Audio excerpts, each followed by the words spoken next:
Halo guys, kembali lagi bersama gue Nandi.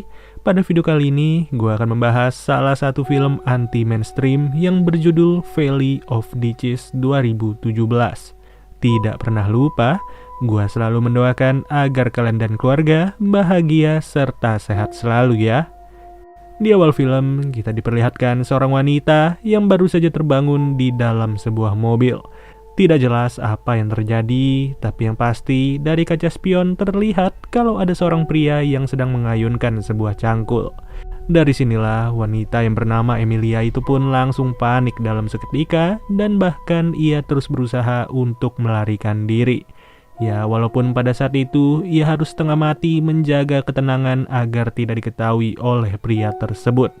Beruntung, berhasillah ia keluar dari mobil itu meski tangannya sendiri belum bisa bergerak bebas. Setelah merasa posisinya sudah cukup aman, ia pun langsung melepaskan perekat yang menutup mulut serta menahan kedua tangannya.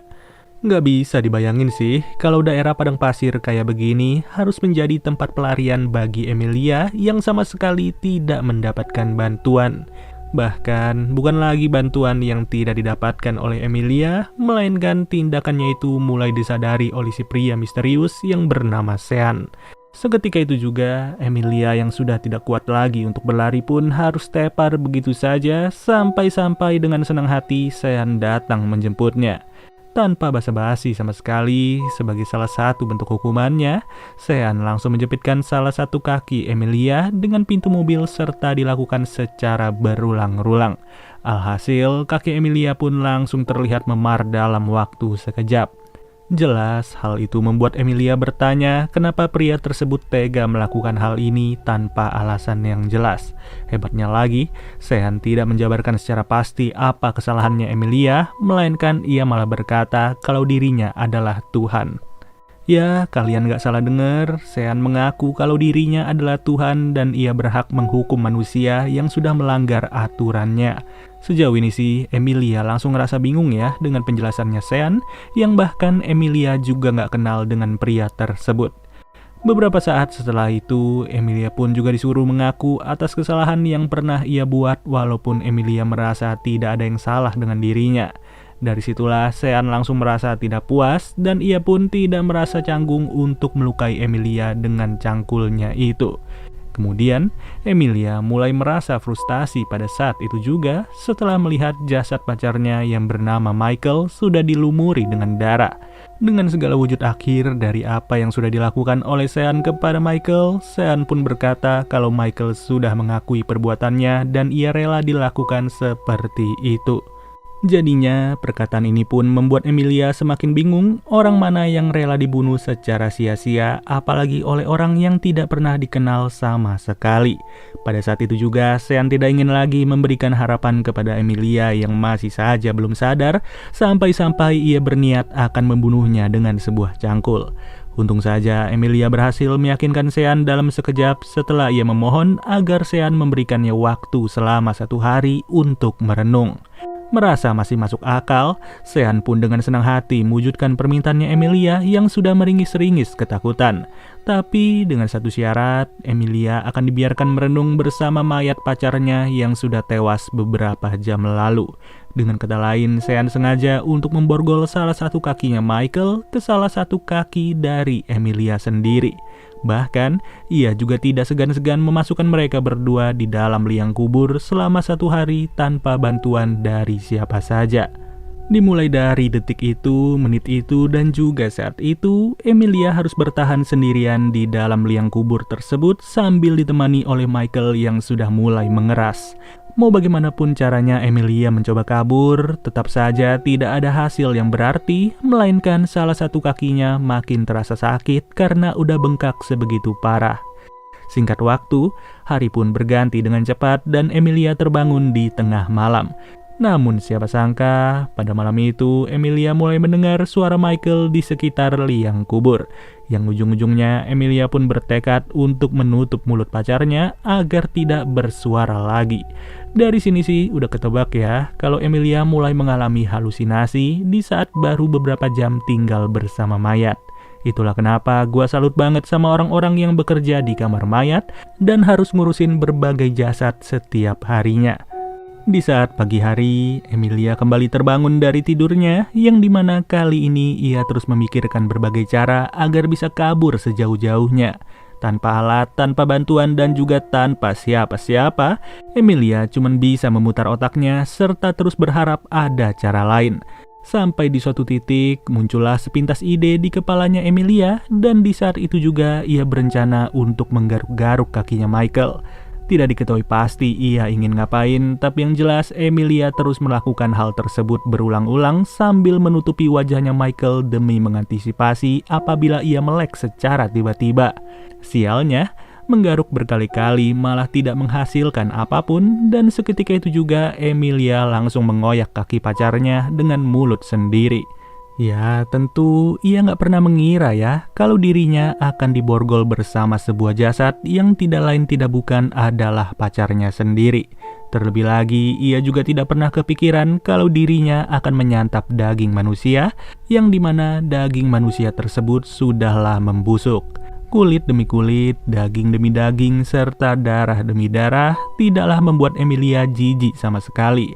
Melainkan ia merasa semangat untuk menyambut kebebasannya sebentar lagi meskipun harus mengoyak daging pacarnya sendiri. Yang benar saja, cukup membutuhkan waktu beberapa menit, Emilia pun berhasil mengoyak kaki pacarnya itu serta mematahkan tulang kakinya secara paksa. Seketika itu juga, tanpa berlama-lama lagi, Emilia langsung keluar dari liang kubur tersebut, yang dimana ia tidak ingin kabur begitu saja. Dengan segala keterbatasan waktu, ia pun sengaja mengubur pacarnya itu selayak mungkin, meskipun sebelumnya Michael harus tewas dengan cara yang tidak layak. Tidak lama dari itu, terlihat kalau Sean sudahlah tiba di padang pasir tersebut, yang tentu saja ia berencana untuk memeriksa kondisinya Emilia sebelum ia benar-benar membunuhnya. Padahal mah Emilia udah gak ada lagi di liang kubur itu, dan keberadaannya juga udah cukup jauh dari kedatangan Sean. Tapi lagi-lagi, Emilia yang gak makan serta gak minum sama sekali pun mulai merasa gak sanggup untuk melanjutkan perjalanan sampai-sampai ia harus terkapar sekali lagi di wilayah itu. Beruntung gak ada angin, gak ada hujan, tangannya Emilia pun mulai disadari oleh salah satu pengemudi, yang dimana Emilia langsung ditolong saat itu juga. Sedangkan Sean yang sudah sampai di lokasi kejadian malah tidak menemukan apa-apa lagi, terkecuali kuburannya Michael yang sudah diberi tanda dengan sebatang kayu. Beberapa bulan setelah itu, Emilia terlihat sudah sembuh dari segala memarnya, dan kini ia mulai menyewa seorang pengacara untuk menemani dirinya selama di sidang pengadilan. Di sisi lain, Sean terlihat baru saja pulang bekerja, dan seperti biasa ia mulai mencari-cari keberadaan istrinya yang begitu ia sayangi.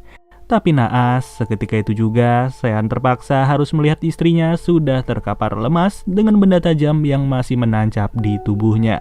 Tidak sampai di situ, Sean pun juga harus menjadi korban berikutnya, yang dimana ia baru sadar kalau Emilia sengaja melakukan hal ini untuk balas dendam.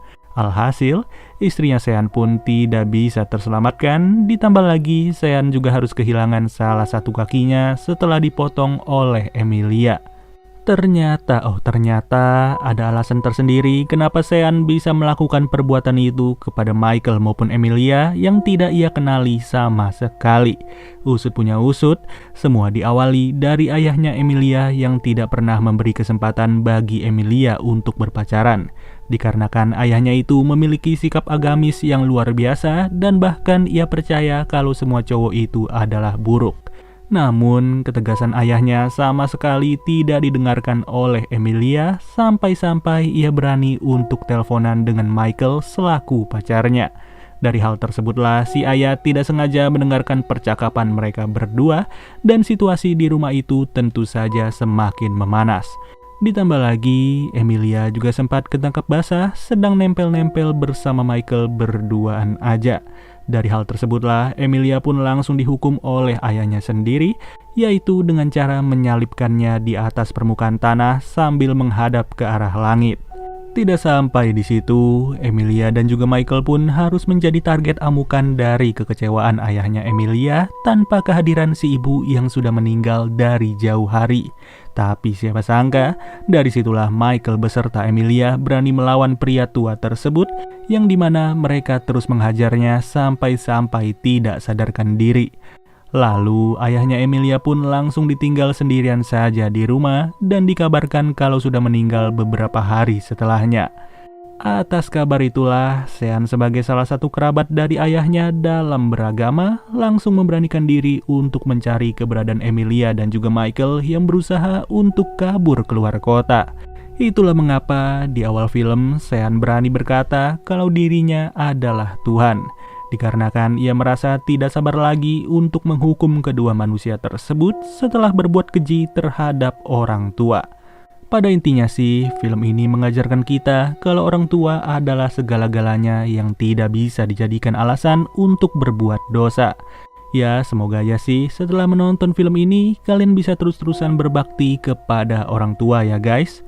Walaupun terkadang ada beberapa keputusan yang tidak bisa kalian terima, tapi percayalah jika waktunya sudah tepat, maka kalian juga bisa menjadi pemimpin atas diri kalian sendiri tanpa harus melawan orang tua.